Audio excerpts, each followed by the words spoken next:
Title: A Sunken Eulogy, written by Achinthya. Telesita had never understood why so many kids resented being told to go to bed. It was arguably the best part of her day. Nothing brought more joy than the familiar cry, "Off to your beds now and buckle up, kiddos." Dad told the best stories during bedtime of mermaids, flying houses, of magical princesses, elves, and sorcerers. He spoke about knights in shining armor and supposed damsels in distress, animals that could speak, and heroes who could lift mountains. He whispered into existence quaint villages tucked away underground, teeming with wizards and the strangest creatures, almost too fantastic to be real. Her baby brother Isapo especially loved the ones that featured dragons. He was only 7, but something about the majestic creatures of times long gone tickled his fancies. Just the previous night, Dad had told them a story of an evil enchantress who had cursed an entire kingdom with a deadly plague. It was prophesied that the only way the curse would be undone was for a dashing hero to arrive atop a magnificent dragon and battle with the enchantress. He had broken her magic staff, and that was that. It was always the magic staff, or the crown, or a ring.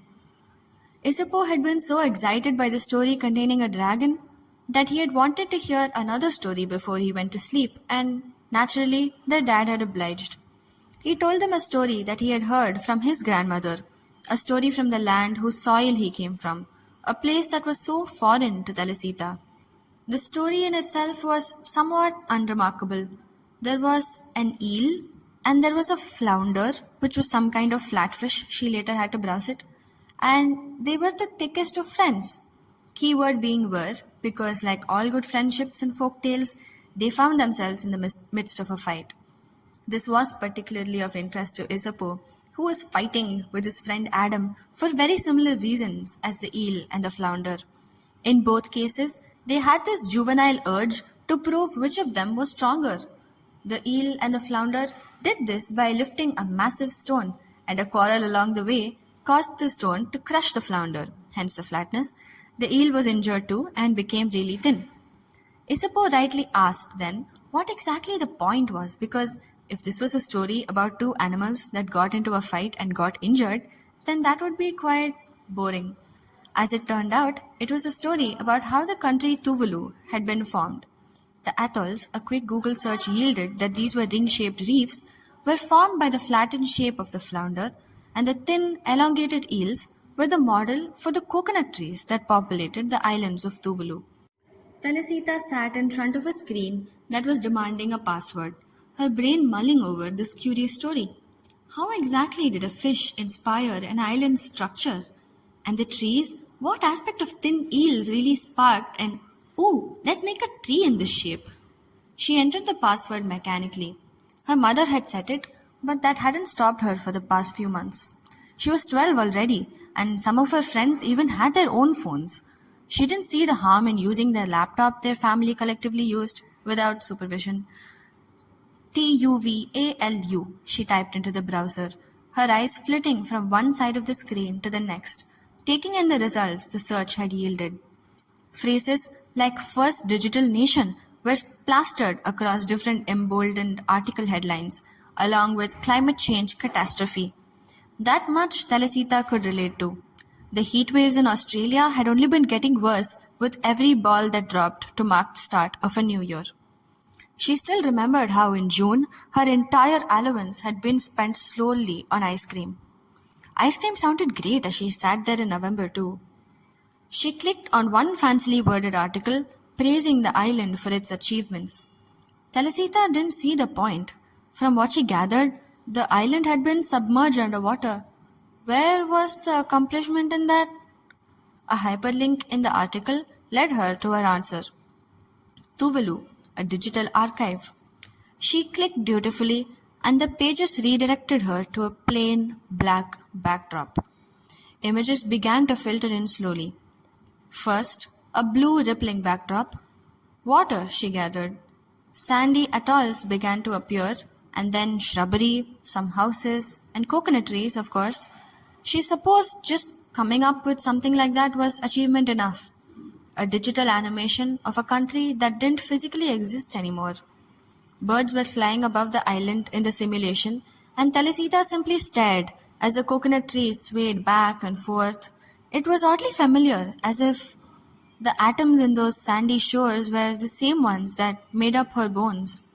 Or maybe she was just imagining it. She clicked on a random spot on the island, and instantly the scenery changed. She blinked a couple of times to adjust to the bright image.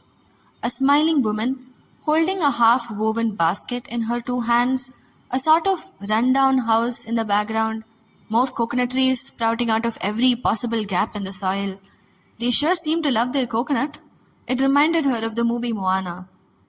Isapo hadn't liked it as much as How to Train Your Dragon, but there was no real competition there as far as he was concerned. She wondered if this was why Ma knit her clothes all the time. It was somewhat like weaving, right? And you wouldn't really find dry leaves from coconut trees to weave baskets from out here in Australia. What would they even do with leafy baskets? They could just get a storage unit from IKEA.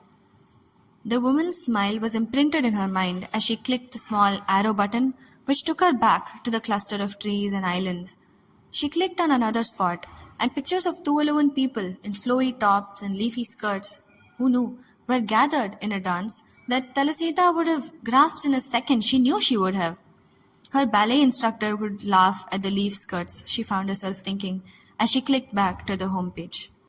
It was just Telesita, the laptop, and the clicking of the mouse. Her parents were out at work, and it was a Saturday, which meant Isopo was playing football with the gang, whatever that meant. She suddenly felt alone, homesick, for a place she had never even been to. She knew she was Tuvaluan, she had always known, but she had never thought about Tuvalu as a place that she was from. And that place was now up on some website, and Tuvalu, the physical islands that made up the country, were all lost to the ocean, like Atlantis but so much more real. She would have enjoyed weaving leafy baskets. Telesita was sure it would have been fun to learn. She would have loved to sit in circles and make leafy skirts and dance around in rings of merry boys and girls. She would have loved to learn the twirls and the dips, not as sophisticated or as classic as ballet maybe, but it would be perfect because it would be hers. She felt like something had been taken away from her, but she had only just found out. It was confusing because if she hadn't known for so long, how important really was it? Her dad had been told stories about his homeland by his grandmother, and Telesita loved his stories about magical lands and fairy princesses. She did, but some part of her ached to hear whimsical tales of where she came from. She clicked on another part of the island, which yielded the image of a school playground, where kids were lined up facing one another. Descriptions along the side showed that it was Tuvalu's national game, Te Ano, which meant the ball. She made a mental note to tell Isapo about it. He loved anything that involved throwing a spear around. Telesita closed the laptop. It was okay if it hadn't been shut down, right? And smiled to herself. Usually, she could never decide whether she wanted to hear a story about mermaids or monsters, goblins or goats. That day, though, she knew for certain what stories she was going to ask her dad to tell them in the nights to come. Tuvaluan identity depended on Whenua, as the website put it, and she intended to learn everything about her homeland that she could.